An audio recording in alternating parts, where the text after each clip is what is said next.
Hey everyone! So you've probably seen this term popping up everywhere online. Maybe you've even felt it yourself, That kind of mental fog that sets in after you've been scrolling for hours. Well, today, we're going to break down exactly what's behind this phenomenon people are calling brain rot. Does your brain ever just feel, a little fuzzy? Like you've been staring at a screen for so long that the real world starts to feel a bit out of focus? If that sounds familiar, you are definitely not alone. It's this specific kind of mental fatigue that comes from just being buried in an endless stream of online content. And get this feeling has become so common that it's officially broken out of just being internet slang. Brain rot was just named Oxford's Word of the Year for 2024. That's huge. It just perfectly captures that feeling of mental decline we get from binging on, trivial or low-value content. So, what is brain rot really? Before we can even begin to talk about how to fix it, we've got to understand what's actually causing it. So let's dive in and take a look at what's happening inside our heads. Okay, first things first, and this is super important. This feeling is not a personal failing. It's not about you lacking willpower or being lazy. Nope, it's a completely normal biological response. Our brains are basically just reacting to the constant, crazy, intense stimulation of the digital world. To really get what that response is all about, we have to look at the actual science behind scrolling. And it pretty much all boils down to one very powerful chemical messenger in our brains: dopamine. This right here shows the dopamine loop that's so easy to get trapped in. You see some fun, stimulating content, your brain gives you a little hit of dopamine, and for a second you feel good. But, and this is the catch, your brain's receptors start to get desensitized from all those constant hits. And that means you have to scroll more and more and more just to get that same feeling of reward. It's a classic vicious cycle. And where does this endless loop lead? Well, it leads to something researchers call cognitive overload. Honestly, the best way to think about it is like having hundreds of tabs open in your internet browser and they're all playing different videos at the same time. Can you imagine? That's what's going on inside your head, and it is absolutely exhausting. So let's just compare two totally different activities for a second. Over on the left, you've got deep reading. It forces you to have sustained attention, and it literally builds new connections in your brain. Now on the right, you have what some people call zombie scrolling. It's totally passive, it destroys our attention span, and it leads straight to that feeling of brain rot. Okay, so beyond just feeling a little bit foggy, how does this cognitive overload actually start showing up in our day-to-day lives? Let's take a look at some of the common signs. So what should you be looking out for? You might notice it's way harder to concentrate on things, or you have this persistent brain fog you can't shake. Maybe you struggle to be fully present in conversations when you're offline.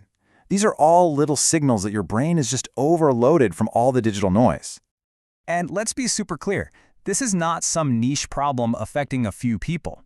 The numbers are actually pretty staggering. One major study found the global rate of social media addiction among university students is already at 18.4%. That is nearly 1 in every 5 students. But here is the fantastic news. This is not a permanent state. Not at all. Our brains are incredibly adaptable. They can change. So let's open up the toolkit and look at some real practical strategies you can use to start reclaiming your focus, like today. All right, the first and maybe the most powerful strategy is something called a dopamine detox. The idea is actually really simple. You just intentionally step away from all that high-stimulation online content for a little while. This gives your brain's reward circuits a much-needed chance to reset, repair, and become sensitive again to less intense everyday pleasures. So, what does a detox actually look like? Well, one of the most effective ways to fight back against brain rot is to actively rebuild your focus. And honestly, the perfect tool for that is an old-school physical book. Unlike scrolling, it requires sustained, deep attention, which is the exact skill we need to strengthen. And hey, if you're looking for a book to start with, here's a fascinating little fact for you. The term brain rot wasn't actually invented on TikTok. No way! It first showed up in Henry David Thoreau's 1854 classic, Walden, where he wrote about the dulling effects of a distracted life. How perfect is that? It's literally the ideal first read for a digital detox. Okay, another amazing tool for retraining your focus is the Pomodoro method. It is so simple. You just work on one single task for a focused 25-minute sprint, and then you take a short break. By breaking that habit of constantly multitasking, you're actively training your brain to get back into the rhythm of deep, focused work. Reversing brain rot isn't just about what you stop doing. It's also, and maybe more importantly, about what you start doing. So let's look at some other habits that can support a healthy, focused mind. I want you to think of these as the essential pillars for your cognitive health. Quality sleep? That's non-negotiable. It's like your brain's nightly cleaning crew, clearing out all the junk.